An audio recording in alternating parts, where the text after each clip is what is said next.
Memang menjadi menarik ketika kita tiga pasangan calon berkumpul pada suatu tempat yang bersamaan.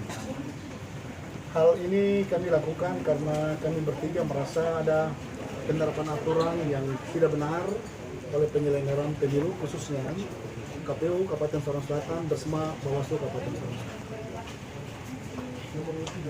Permasalahan yang kami maksudkan di sini berkenaan dengan adanya salah satu pasangan calon yang kami sebut pasangan calon nomor 1, yaitu Saudara Wakil Dr. Andes Alfonso SMM, yang hingga kini berdasarkan kondisi real bahwa yang bersangkutan belum mendapatkan surat keputusan pemberhentian sebagai PNS oleh pejabat pemerintahan. Bagi kami ini persoalan yang serius. Keputusan pemberhentian dari pejabat yang berwenang itu merupakan bagian dalam rentetan tahapan pilkada. Tahapan pilkada telah diatur secara tegas mengenai waktu. Sehingga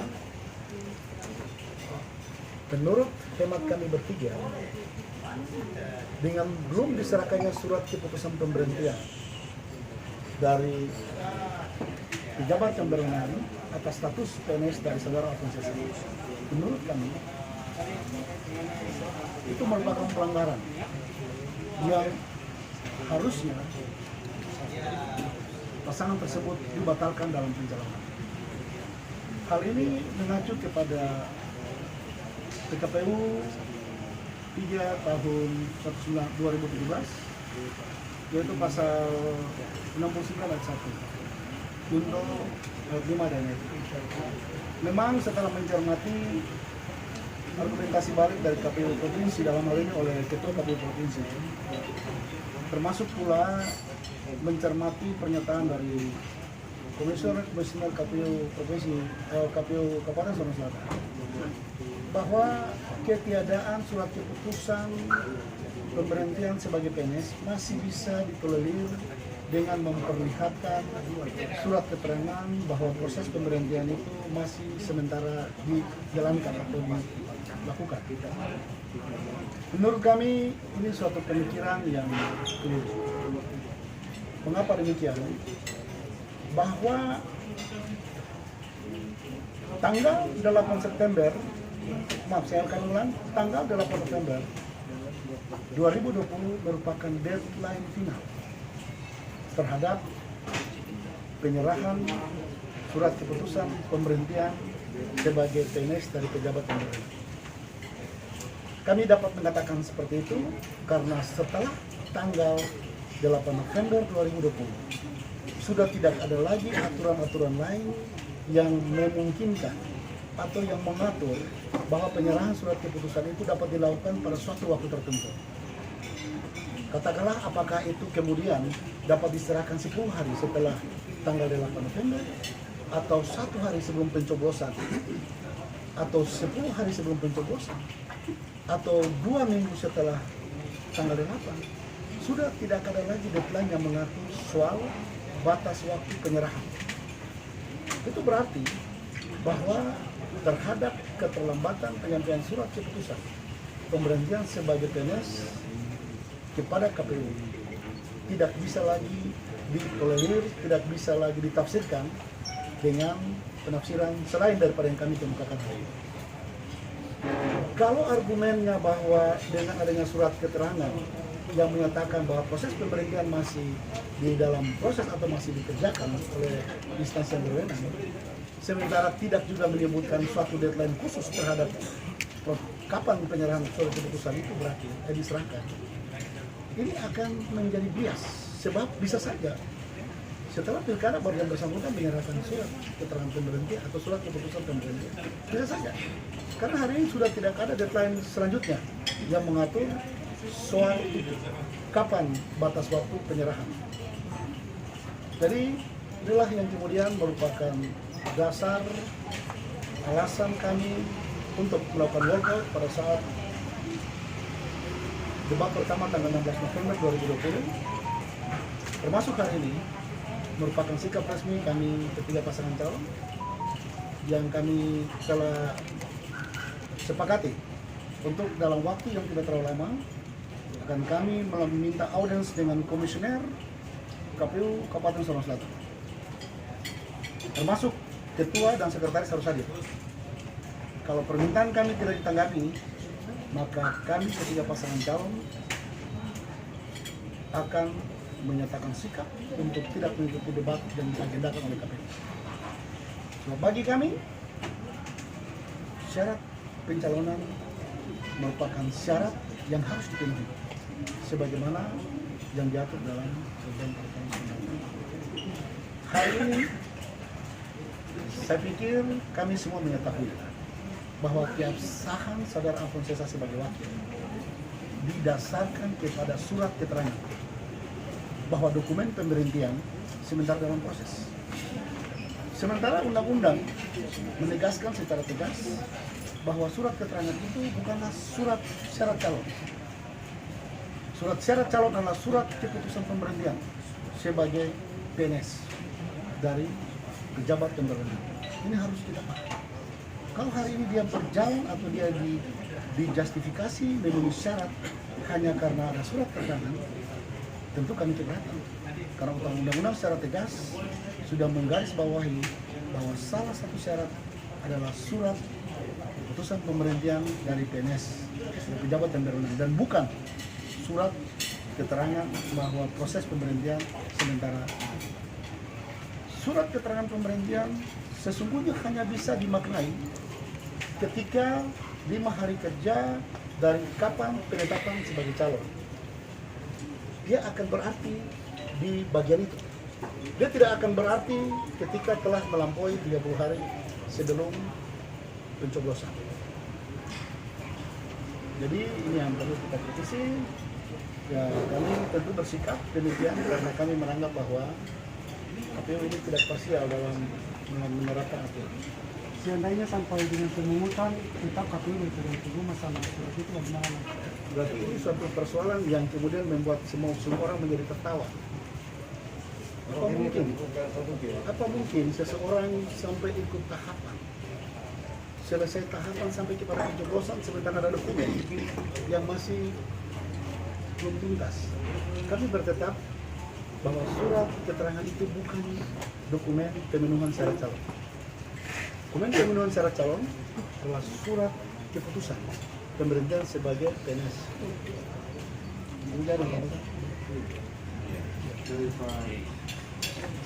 Dan kita semua. Anggota TNI ini sama dalam nomor 3 tahun 2017 itu aturannya sama, baik itu TNI, Polri dan ASN, artinya 30 hari menjelang pemilihan sudah ada semua prasyarat itu. Kemudian yang kedua, syarat-syarat itu merupakan hal yang tidak boleh dilewatkan karena itu kan legalisasinya ada di situ, sehingga kalau sampai dengan saat ini belum ada berarti kan tidak sah. Itu yang pertama. Kemudian yang kedua, bahwa persyaratan yang dimaksud tadi itu kewenangan keputusannya ada di KPU Sorong Selatan, jangan dibuang kemana-mana. Ya, jadi terkesan memindahkan itu tidak boleh karena sederhana dan amat sangat gampang. Tetapi terkesan menghindar dari itu dan membawa kemana-mana. Ini hal yang nanti merusak tatanan demokrasi. Tugas pokok dia untuk menyelenggarakan sesuai dengan aturan. Kita semua sudah patuhi. ASN ada, saya ada Dr. Polri, kemudian ada Pak Dr. Felix, kemudian ada Pak Yunus. Bertiga kita sudah penuhi itu sesuai dengan amanah. Kalau ada kekurangan, ada dikasih waktu 5 hari. 5 hari untuk mengurus kekurangan-kekurangan sesuai dengan apa yang disampaikan oleh KPU. Aturannya, tekniknya ada di sana. Sehingga kita sudah penuhi semua dan saat ini bukan lagi kita urus itu, tidak. Kita sudah tinggalkan jauh ke sana. Saat ini KPU harus ada di tahap di mana dia konsentrasi untuk menyelenggarakan tahap-tahap berikutnya, bukan mengurusi administrasi yang sudah sebenarnya sudah bukan waktunya lagi. Sehingga saya pikir ini kita kolot ya kalau mau berpikir ini.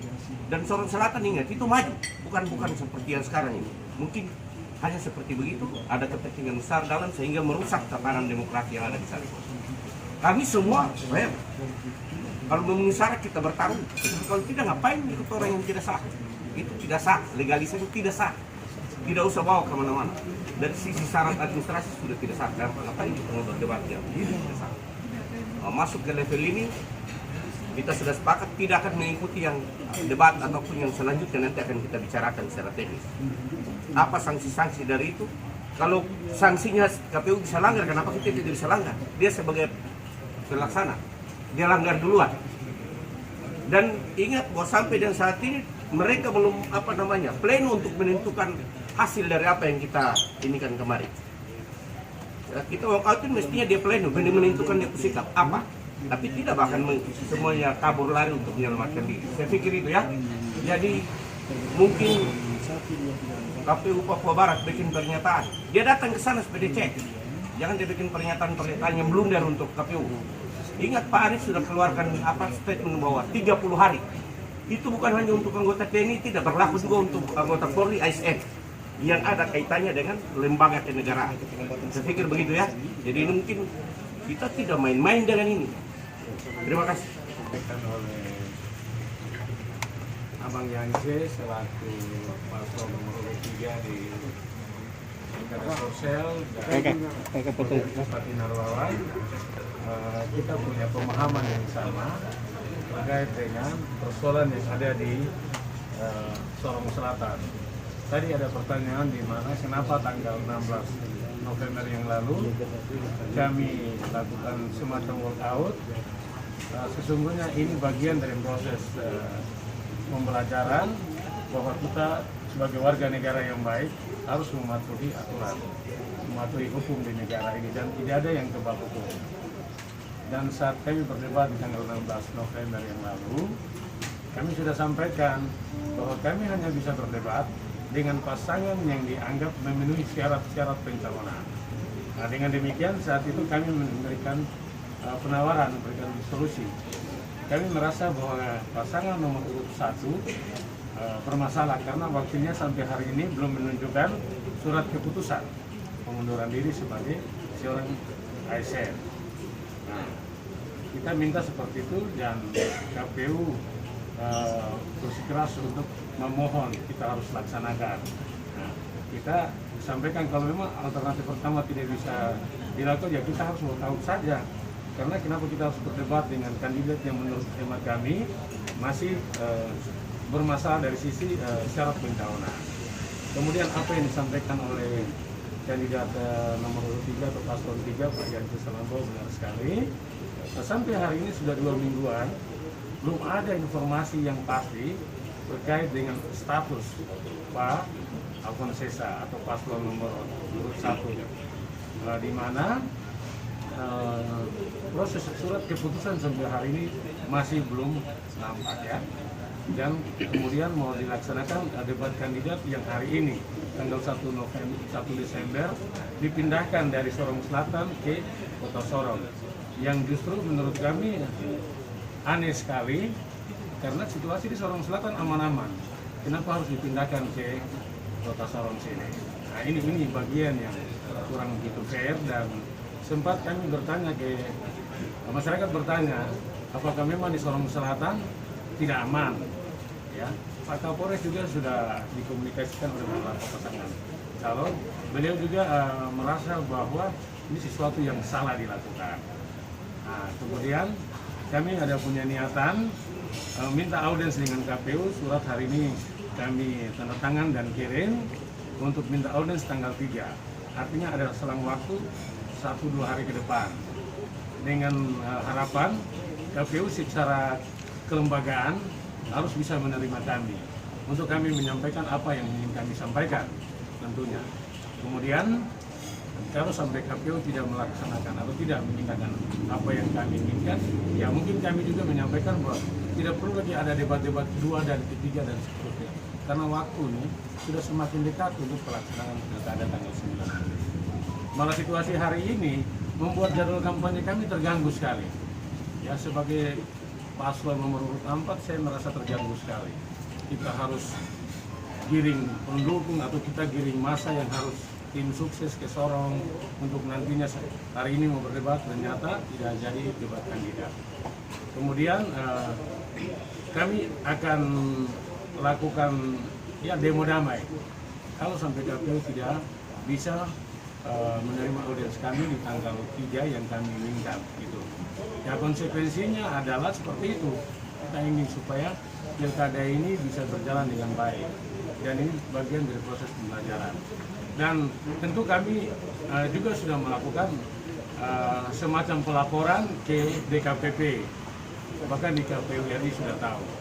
Dan kami juga akan melakukan pressure dalam arti ya kita harus minta transparansi bagaimana sikap DKPP, bagaimana sikap KPU RI, KPU provinsi yang notabene hari ini kita juga dengar baca di media informasi simpang siur ya, bahkan belum ada surat resmi misalnya yang dikeluarkan oleh lembaga ini dalam 2 minggu terakhir ini kepada kami bahwa sesungguhnya apa yang Bapak-Bapak perdebatkan di tanggal 16 kemudian walkout itu ini jawaban karena kami telah melakukan koordinasi berjenjang. Ternyata kan sampai hari ini hitung-hitung sudah hampir masuk 3 minggu ini, 2 minggu lebih. Nah, sehingga menurut kami sangat janggal sekali proses demokrasi yang hari ini terjadi di Sorong Selatan dalam rangka pilkada Sorong Selatan ini.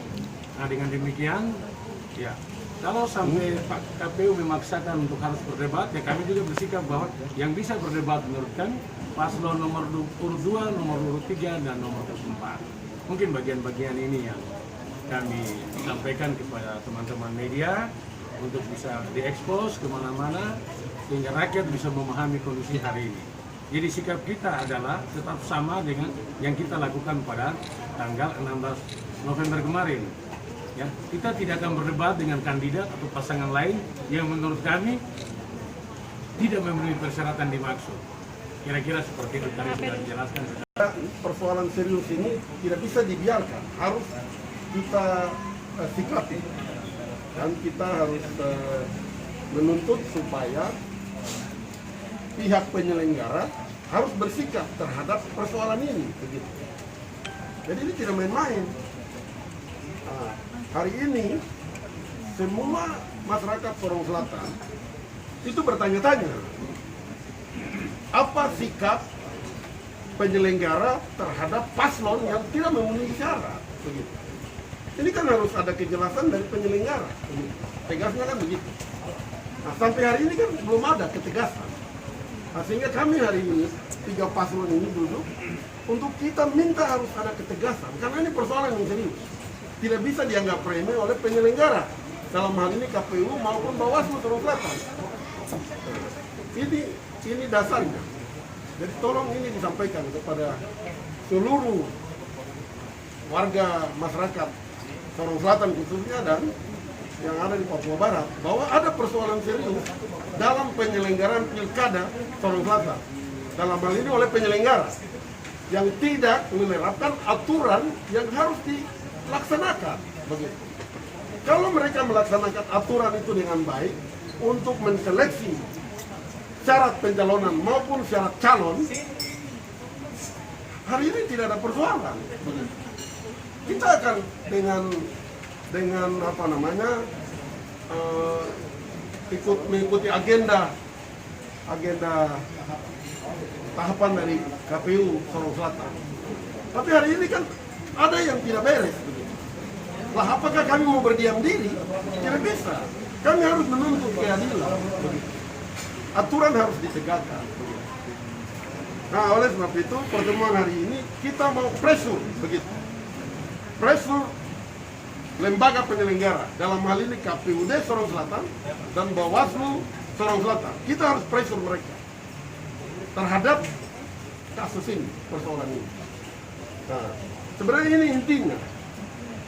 Nah, jadi harus disampaikan bahwa sampai hari ini persoalan ini tidak bisa didiamkan begitu. Kalau kita berdiam diri, nah ini menimbulkan pertanyaan. Kenapa ada persoalan kok tidak kita sikapi? Nah, hari ini kami semua oleh warga masyarakat Sorong Selatan itu bertanya-tanya untuk kita semua, paslon 2, 3, 4. Kenapa kalian berdiam diri? Ini persoalan yang harus dipertanggungjawabkan. Nah, oleh sebab itu kita akan mengambil langkah untuk pressure kedua lembaga ini. Rencana tanggal 3 kita pressure supaya harus ada sikap dari mereka. Nah, ini kan sudah jelas-jelas. Nah, tunggu apa? Itu yang disampaikan oleh Pak Madun tadi, bahwa kewenangan ada di lembaga KPUD Sorong Selatan. Harus putuskan. Tidak bisa berdiam diri, tidak bisa menggantung-gantung ini, tidak bisa. Nah, itu intinya. Pertemuan ini begitu. Kita mau pressure, harus ada keputusan. Begitu. Ya. Hadir. Ini menyikapi satu sikap yang sama, datang dengan kebersamaan yang sama. Untuk satu nilai demokrasi ini kami tegakkan di Kabupaten Sorong Selatan. Seperti itu.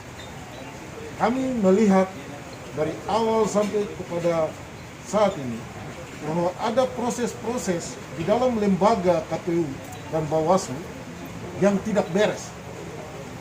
Begitu.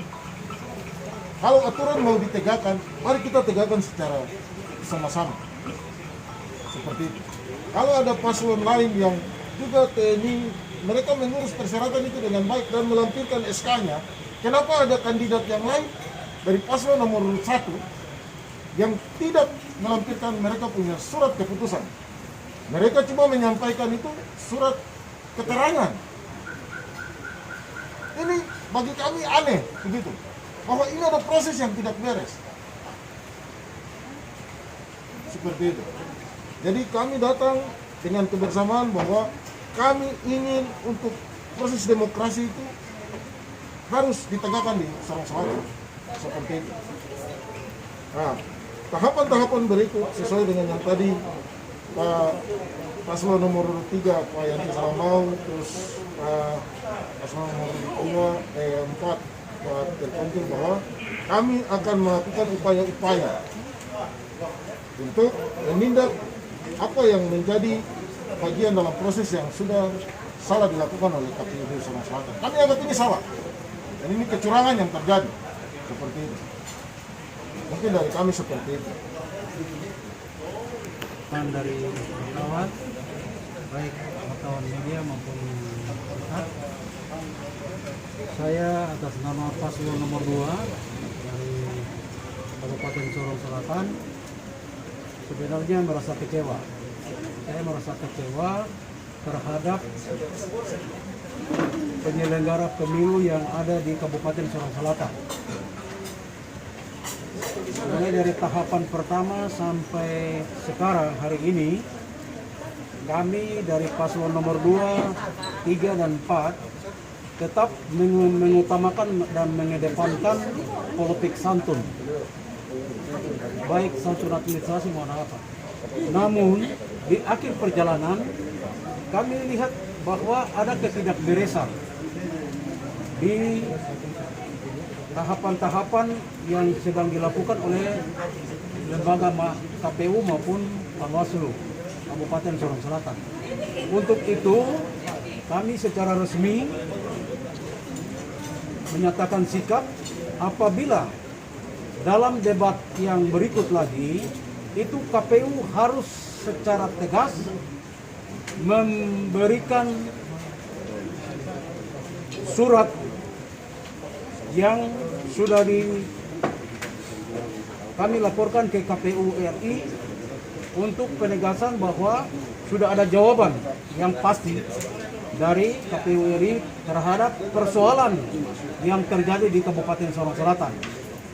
Agar kalau sudah ada surat jawaban itu dibacakan supaya publik semua dengar, berarti kita akan proses debat kandidat. Tapi kalau itu belum ada sampai hari ini, maka kami dengan tegas kita akan tidak berdebat. Itu yang pertama. Yang kedua, kalau sebagai ASN untuk memproses, ya ini aturan KPU sudah jelas, kita semua sudah tahu. 30 hari, 50 hari, sampai pada penetapan. Penetapan pas, itu harus sudah ada SK.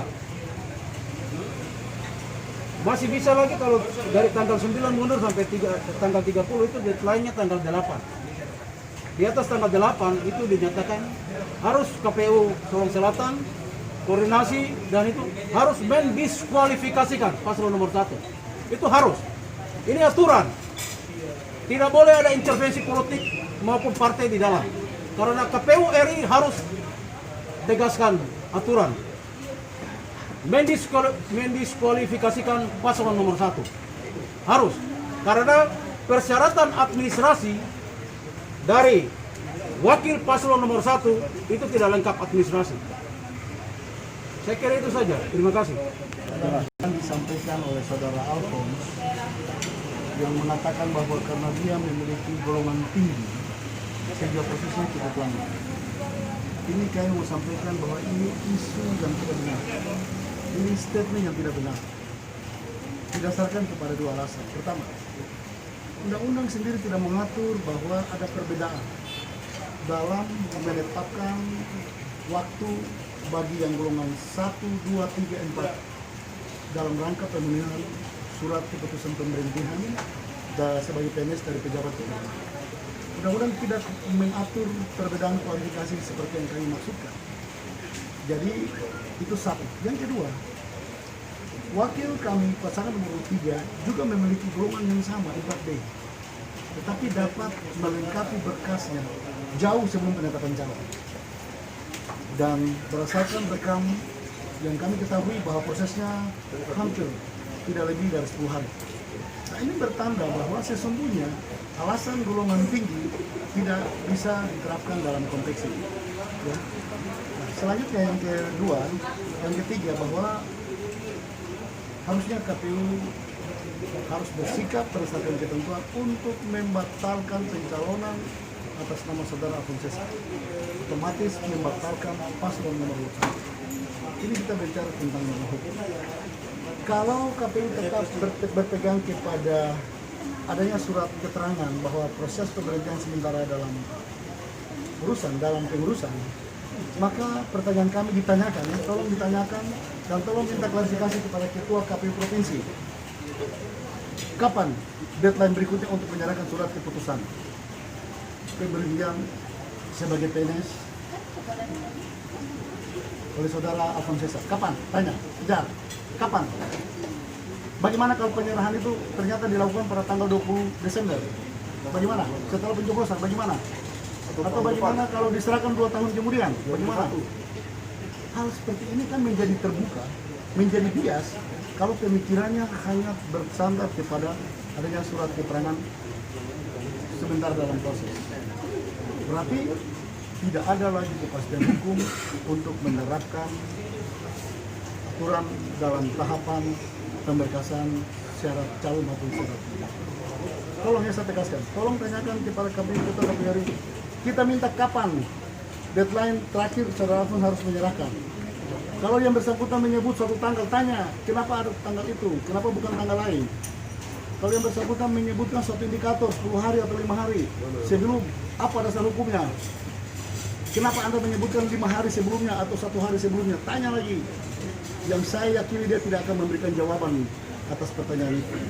Sampaikan kepada KPU bahwa belajar hukum, belajar yang benar. Terima kasih. Pak, untuk Pak Alphonse sendiri ini jabatannya apa, Pak? Dia yang mempersoalkan, dia tidak suara utama yang golongannya adalah 4B.